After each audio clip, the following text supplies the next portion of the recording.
কর্তামশাই বাজার থেকে অনেকক্ষণ আগে চলে এসছে। শরীরটা খারাপ ছিল বলে শুয়েছিলাম। তারপরে দেখলাম কর্তামশাই মাছ টাছ সব ধুয়ে টুয়ে রেখেছে। এখানে পার্শে মাছ, চিংড়ি মাছ আর ভেটকি মাছ। ভেটকি মাছটা আমাকেই কাটতে হলো।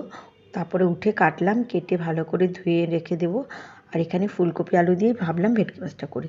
তো এক হাতে ভিডিও করছিলাম, সেই জন্য তোমাদের একটু এক হাত দিয়েই দেখিয়ে দিলাম। এখানে ফুলকপি আলু কাটছি আর লাউ কেটেছি, তারপরে ফুলকপি ভাজা করব। সব কিছু কেটে কুটে নিয়ে রান্নাঘরে চলে এসেছি। মাছও ভাজা হচ্ছে দেখো একদিকে, আর একদিকে আমি মাছের মাথাটা দিয়েছি। মাছের মাথাটা অনেক বড় ছিল বলে আলাদা করে তেলে বেশি করে ভাজছি ছোট্ট একটা কড়াইতে।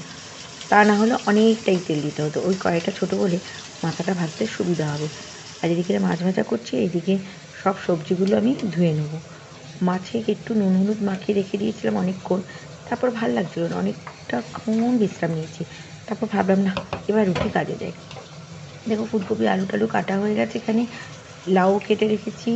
তারপরে এই যে চিংড়ি মাছটা কর্তামশাই কেটে ধুয়ে রেখেছি, এই প্রথম আমার চিংড়ি মাছ কেটে কুটে থাকলো। আর এখানে লাউ ফুলকপি আলু ভাজা করব ছেলের জন্য, আর ছেলের জন্য চিকেন করব। সব কিছু রেডি করে নিয়ে নিলে না চটপটে রান্নাটা হয়ে যায়, কোনো ব্যাপার লাগে না। কিন্তু ওই রেডি করতে করতে রান্না করতে গেলে ঝামেলা যায়। এখানে লাউয়ের খোসাটাকে একটু ভাজা করব, আর চিকেনের টেংরি ছিল, সেই টেংরিটা দিয়ে একটু ফ্রাই করব। চলো কটা বাজে দেখো, রান্না করতে করতে আমার 2:30 বেজে গেছে। তো আজকে একটু দেরি হয়েছে।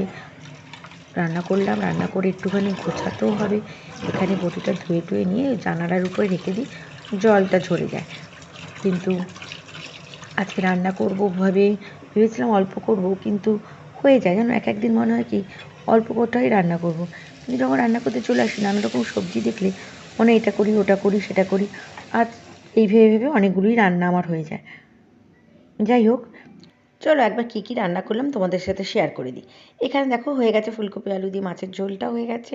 মাছের ঝোলটা 2 বাটিতে রেখে দিয়েছি, তা কালকের জন্যও থাকবে, আজকের জন্যও থাকবে। আর মাছের মাথাটা ঝোল থেকে তুলে আলাদা করে রেখে দিয়েছি। এখানে লাউয়ের খোসা ভাজাটা রয়েছে, শসা কেটে কুচি করে নিয়েছি, লেবু তো আমার থাকবেই। আর ওখানে ফুলকপি আলু ভাজা, আর এই দেখো চিকেনটাও হচ্ছে। এটাকে একদম ভাজা ভাজা করে নেবো, জল একদম টেনে যাবে। লাউটাও হয়ে গেছে, আর ডালটা কালকের ছিল সেটাও গরম করে নিয়েছি। এবার চলে যাব স্নান করতে। তার আগে জানলাগুলো একটু বন্ধ করে দিলাম।